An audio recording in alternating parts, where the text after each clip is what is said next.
জীবনটা সেই মানুষের সাথেই কাটানো উচিত যার চেহারার চেয়ে মনটা অনেক বেশি সুন্দর। হারানোর সময় আর পুরনো স্মৃতির মানুষগুলো কখনোই কিন্তু জীবনে ফিরে আসে না। তাই হারানোর সময় আর পুরনো স্মৃতি কখনোই মনে রাখবেন না। নারী যে পুরুষকে ভালোবেসে কলঙ্কিত হয়, অবশেষে দেখবেন সেই পুরুষই তাকে নষ্ট নারীর কিন্তু পরিচয় দেয়। এই হলো মানুষের আসল চরিত্র। মানুষ সব পারে, কিন্তু মানসিক অশান্তি থেকে কখনো দেখবেন পালিয়ে বাঁচতে পারে না। সুতো ছিঁড়ে গেলে ঘুড়ির পিছনে কখনো দৌড়তে নেই। ঘুড়িকে উড়তে দেখার মাঝেও কিন্তু একটা আলাদা রকম আনন্দ আছে। যে মানুষটা আপনাকে বলবে, বিশ্বাস করো, আমি তোমায় ভালোবাসি, আমি সারা জীবন তোমার পাশে থাকতে চাই, তোমার হাত আমি কখনোই ছাড়বো না, সেই মানুষটাই দেখবেন সবার প্রথমে আপনার হাতটি ছেড়ে পালিয়ে যাবে। এটাই হচ্ছে বাস্তব, আর এটাই হচ্ছে সত্য। কারোর থেকে কখনো তাই বেশি কিছু আশা করতে নেই। যত আশা মনে কম রাখবেন, ততই কষ্ট কম পাবেন। অতিরিক্ত আশা মানুষকে কিন্তু অনেকটা কষ্ট দেয়। পুরনো হয়ে গেলে দেখবেন সব কিছুরই কদর কমে যায়। সেটা হোক না কোনো জামা কাপড় বা কোনো জিনিসপত্র। আর মানুষ তো অবশ্যই পুরনো হয়ে গেলে মানুষের কদর থাকে না। রবীন্দ্রনাথ ঠাকুর বলেছিলেন, মানুষ মানুষকে না দেখেও প্রেমে পড়তে পারে। কেন জানো? কারণ ভালোবাসার সৃষ্টি হয় মন থেকে, মুখ দেখে নয়। পৃথিবীতে দেখবে কেউ কারো প্রিয় হয় না। মানুষ যখন প্রয়োজনে পড়ে, তখন দেখবেন মানুষের সাথে কথা বলে। আর প্রয়োজন শেষ হয়ে গেলে মানুষ কিন্তু পাশ কাটিয়ে চলে যায়। প্রয়োজন ফুরোলে মানুষ আর মনেও রাখে না। এটাই হচ্ছে বাস্তব। সব ইচ্ছে কিন্তু মানুষের পূর্ণতা পায় না। কিছু কিছু অপূর্ণতা নিয়েও আমাদের কিন্তু বাঁচতে হয়। এরই নাম হচ্ছে জীবন। মানুষের পেছনে যেটা ঘোরে সেটা হচ্ছে ছায়া, আর মানুষ যেটার পেছনে ঘোরে সেটা হচ্ছে মায়া।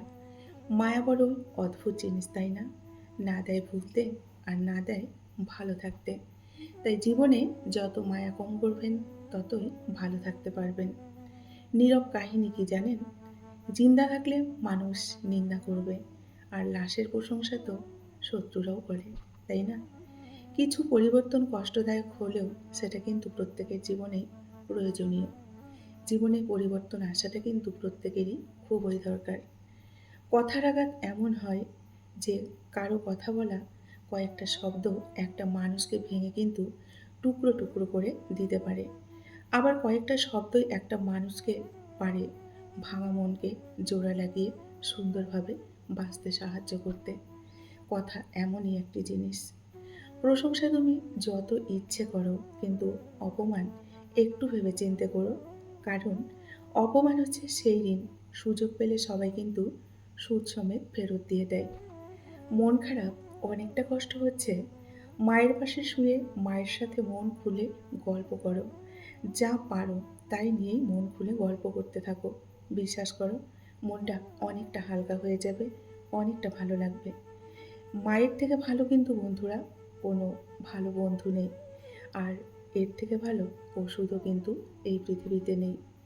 এই শহরে যাকে তোমার মন ভালো করার কারণ মনে করবে, সেই মানুষটাই সবথেকে বেশি মানসিক অশান্তি কিন্তু তোমাকে দেবে। এটা মনে রেখো। সত্যিকারের বন্ধু তো তারাই হয় যারা মন খারাপের সময় মজার মজার কথা বলে আমাদের মন ভালো করে দেয়। একটা গোলাপ একটা বাগানের শোভা বাড়াতে পারে, তেমনি একটা ভালো বন্ধু তোমার পুরো জগৎটাকে কিন্তু বদলে দিতে পারে। এটা কিন্তু একদমই সত্যি। নমস্কার, আমি মিঠু। আমার এই রকমারি চ্যানেলে আজ আবার একটি নতুন ভিডিওতে আপনাদের সকলকে জানাই স্বাগত। আশা করছি সকলেই ভালো আছেন এবং সুস্থ আছেন। বন্ধুরা, চলুন তাহলে ভিডিওর পরবর্তী অংশটুকু শুনে নেওয়া যাক।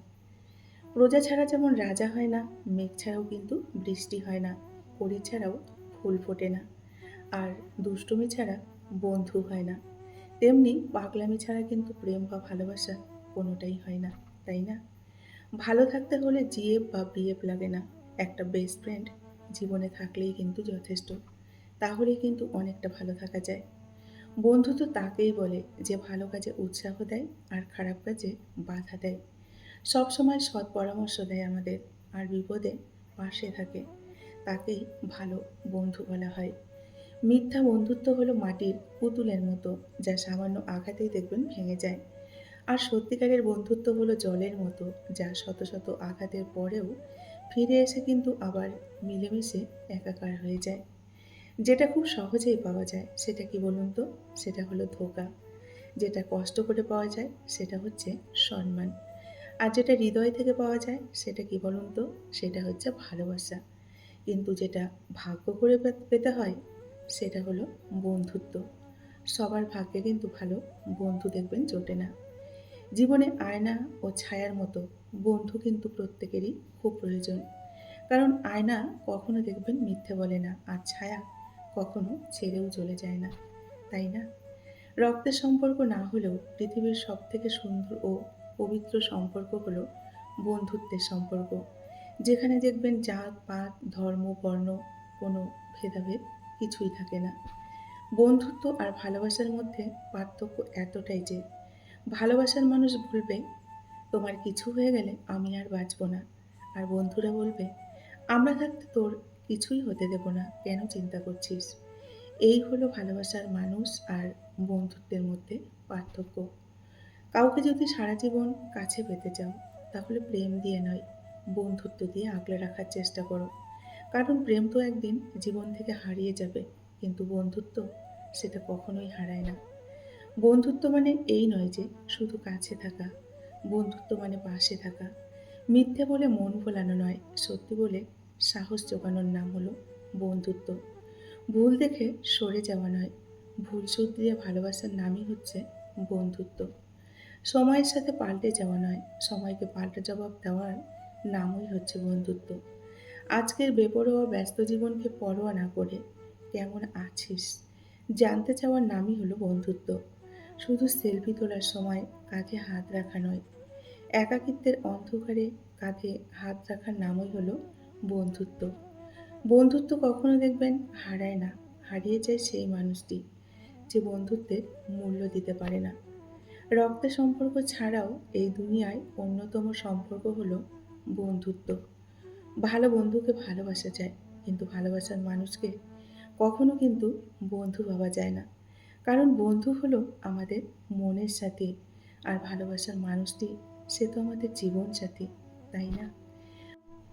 পুরোনো দিনে বন্ধুত্বের মধ্যে ঝগড়া এবং মারামারি হতো। আর এখন ডিজিটাল যুগ। ঝগড়া হলে দেখবেন ব্লক করে দেয়। একেই বলে ঝগড়ার পরবর্তী সময়ে ডিজিটাল রূপ, তাই না? বন্ধু মানে কাছে থাকলেও অনেকটা ঝগড়া হবে, আবার দূরে গেলে অনেকটা মিস করবে। এটাই হচ্ছে প্রকৃত বন্ধুত্ব। বন্ধুরা, আজকের ভিডিওটি এই পর্যন্তই রাখছি। যদি ভালো লাগে অবশ্যই লাইক, কমেন্ট আর শেয়ার করবেন। এতক্ষণ ধরে আমার ভিডিওটির সঙ্গে থাকার জন্য আপনাদেরকে অসংখ্য অসংখ্য ধন্যবাদ এবং আমার প্রাণ ভরা ভালোবাসা জানিয়ে আজকের মতো আমি বিদায় নিচ্ছি। সকলে ভালো থাকুন, সুস্থ থাকুন, নিজেদের খেয়াল রাখুন। দেখা হবে নেক্সট আরেকটি ভিডিওতে। টাটা!